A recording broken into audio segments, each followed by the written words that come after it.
Meg Thee Stallion makes her way to the Forbes list for the second time in her life.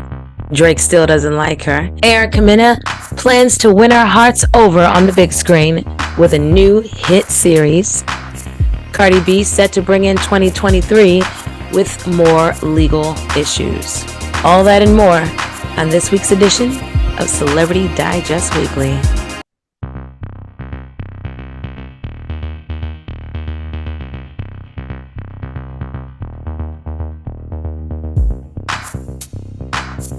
Superstar rapper Megan Thee Stallion is making history as the first black woman to grace the cover of Forbes 30 Under 30. This is the second time she's landed on the Forbes 30 Under 30 list. The 27-year-old earned an estimated $13 million this year. In 2020, she collaborated with Cardi B to get nearly 2 billion streams on Spotify and YouTube.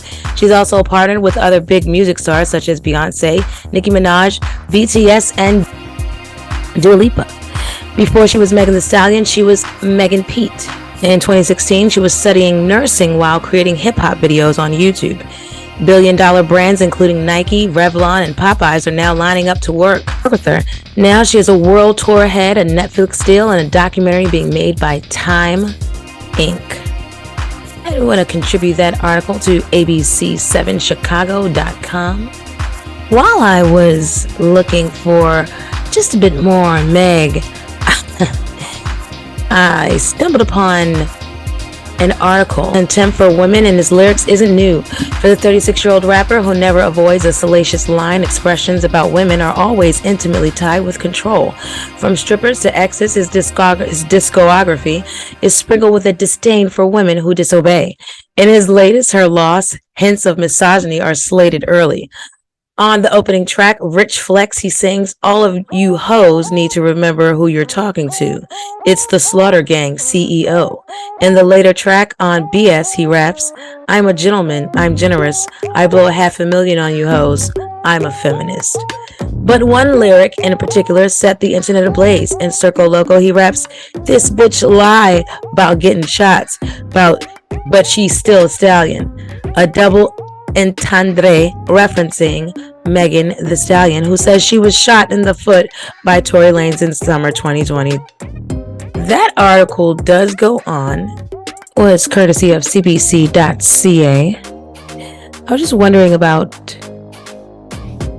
when is it ever just art? So funny that it's cbcaart.com. When is it ever just art? Could it possibly be that Drake is choosing the lyrics because that's what sells, and the music industry is a business industry, the entertainment industry is an industry? Maybe not. Art does imitate life. Could it be possible that Drake simply is perhaps he's tired of a fellow co-worker, if you will, or a fellow rapper smashing all of his homies or all of the co-workers? I mean, hypothetically, how would you feel if you were on the board with a few of your employers? How would you feel if you were at your job and a guy shows up and he's sleeping with your co-worker Samantha, Lisa, Rachel, and maybe there's even a video about him and Gina? How would you feel? I'm just saying, the guy could be annoyed simply by the fact that she's smashing all the homies. In other news, Erica Mena plans to win our hearts over on the big screen with a new hit series. Hot ass lineup entails joyful Drake, Erica Mena, T.S. Madison, and director and writer Shazatir. Hush is a black girl's desperate housewife meets Scandal, meets How to Get Away with Murder, just a little touch of P-Valley sometimes, depending on what episode. A little touch of Power, depending on what episode you're watching. It's really sexy, scandalous, salacious show that just explores beautiful black women and their sex escapades. Oh, you have my attention. You're director and co-writer. Awesome. And you can find that video on YouTube for the rest of that. Since it's about 5 minutes left of it, I want to tell you guys one thing I noticed is that Erica consistently cut this person, I think she's the director, off immediately after that. I'm glad we got about that much in. And I think it is absolutely wonderful, Erica playing this role, as she'll no longer feel the need to cause drama in her personal life. I tell you the truth, her next partner will be truly, truly grateful. In other news, Cardi B says Neighbor.com lets me rent out the space I don't use to neighbors who need storage. For example, I get paid to let my neighbor store his boat on the side of my house. He saves money while I make money. Not only is it free to list, it's hassle-free, with all payments going straight to your bank account. You can cancel any month you want, and you decide who rents your space, how much they pay, and when they come by. People love Neighbor. You'd love Neighbor too if you made hundreds of dollars a month. So if you have space or like making free money, then go to Neighbor.com or search Neighbor Storage on the App Store to start making money.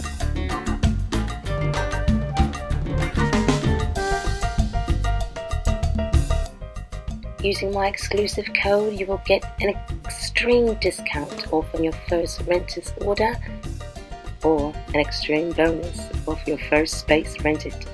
B sets out to spend 2023 in court as she did the previous years. Out to BenNews.com, Cardi B has been threatened with legal action by an Italian artist for allegedly recreating an artwork depicting Marge Simpson wearing a bottom-revealing Theory muggler dress without permission. For Halloween, Cardi recreated Alessandro Palombo's 2013 work in the form of the Simpsons character in an Instagram post. Cardi B's post showed her as Marge with her back to the camera to show off the cutout bottom, just as in Palombo's original artwork, which was pictured in the background. The original artwork was created by Palombo as a part of his Marge Simpson Style Icon series, which transformed Marge into a style icon. Responding to Cardi's original post, Palombo said, "We wrote to Mrs. Cardi B and collaborators how come that they never contacted us for authorization to use the artwork and didn't mention or credit the artist, violating meta policy about intellectual property rights. Still no answer." His lawyer said Cardi B has illegitimately appropriated the work of Alessandro Palombo for mere business purposes in defiance of the most elementary rules on copyright and Instagram policies, with the consequent serious risk both of compensation and of discredit for her public image. And while searching to see if the lawsuit had been filed as of yet, I stumbled upon yet another lawsuit entailing the artist of allegedly stealing yet again. It felt like Michelangelo was stolen off the wall. Trial begins over back tattoo photoshopped onto risque Cardi B album cover. Cardi B is fighting allegations that she misappropriated the plaintiff's likeness and artwork featured on the cover of her debut album. And that is credited to news.artnet.com. Shout out to Victoria Benzine. Here, a copyright infringement lawsuit filed 5 years ago by a self-proclaimed family man against Cardi B over a provocative album cover went before a jury in Orange County courtroom this week.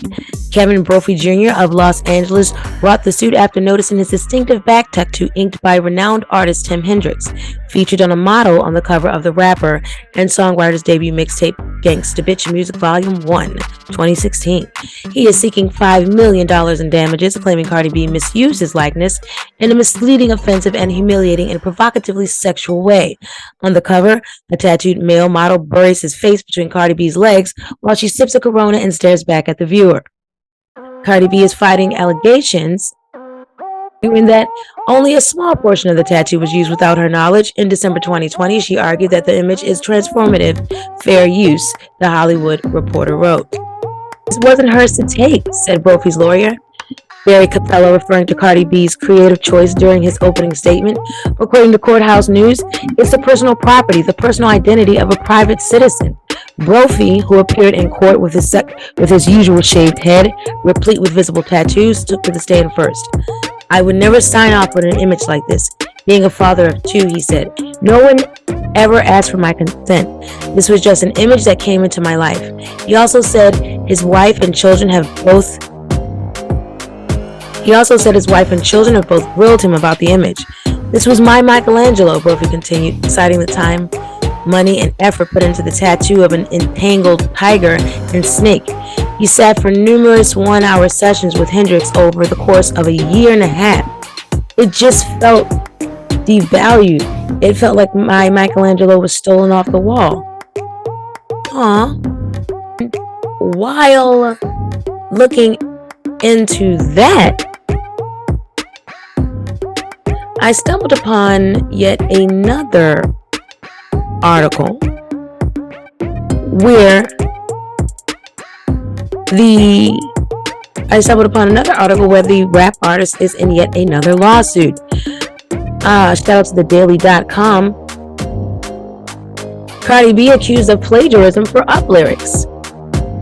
And I know you guys have heard of this, but it is still ongoing.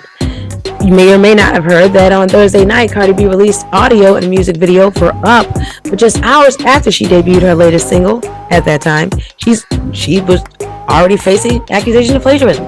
Since debuting, Up is the top trending video on YouTube and has been viewed more than 3.7 million times. But according to Miss Mira Pesos and Mira Fontaine, who released a music video for a song titled Stuck, on September 15, 2020, Cardi B used the hook of their song on Twitter. Mira Pesos posted a clip that edited the chorus of Up and Stuck with each other before both songs played side by side. "We want my money," Mira Pesos tweeted. Both songs feature the lyric, "If it's up, then it's stuck." And when the two songs play side by side, there are some similarities. It's also not the first time that Cardi B has been accused of plagiarizing lyrics. Back in June, rapper DAYUMN claimed that Cardi B stole lyrics of hers in 2 different guest appearances. I wonder if I should have taken that podcast down when I said that she stole Nicki's face. The Los Angeles Daily, wondering if the Forbes knew about this. Well, it probably didn't matter. In any event, Atlanta, Georgia rapper Lil Baby will replace Houston, Texas Body and Savage rapper Megan Thee Stallion as a headliner during day 1 of the inaugural 2-day LA 3C Festival, scheduled to take place December 10th through 11th at a Los Angeles State Historic Park. Megan Thee Stallion can no longer perform due to unforeseen circumstances that have not been disclosed, according to festival producers who announced the switch on its LA3C official Instagram page on November 30th. They are excited that Lil Baby was able to step in, and also stated that Megan Thee Stallion sends her sincerest apologies to all her fans. And I want to give us sincere apologies to Meg if there was any offense taken to the I guess the rerun of the relationships that we saw play out. Moving forward, in other Lil Baby news, while I was online looking to see if I could find just that, I did see some sketchy abysmo possible over there up the alley. I'm not sure if Jada Wada and Lil Baby are back into a relationship. Sounds like they're in and out again. But looks like as of this past Saturday at about 6 p.m., they are in. Says onlooker. This Jada Wada, who very recently went through a public breakup with baby daddy Lil Baby, was seen at Nobu with said man. Some fans speculate that they're just friends and co-parenting, and others think that they're dating again. It's safe to say the slow duo is back. And that is not a quote from CDW, Celebrity Digest Weekly, or Creator Arena, which we are one and the same. That was a quote from someone on Lipstick Alley. Another person says, Alexa, play Ciara feature 50 Cent, Can't Leave Him Alone. This sad part is it's not just fun for her. She really loves this man. The Standard says, he really do look slow though. Vidal 6 says, didn't her rep take a hit after being on a reality show? I think being with Lil Baby is the only thing that redeems her image because all the birds live for him. And I want to thank you for allowing me to be a little birdie in your ear. Don't forget to join us next week for an all new edition of Celebrity Digest Weekly. Bye bye.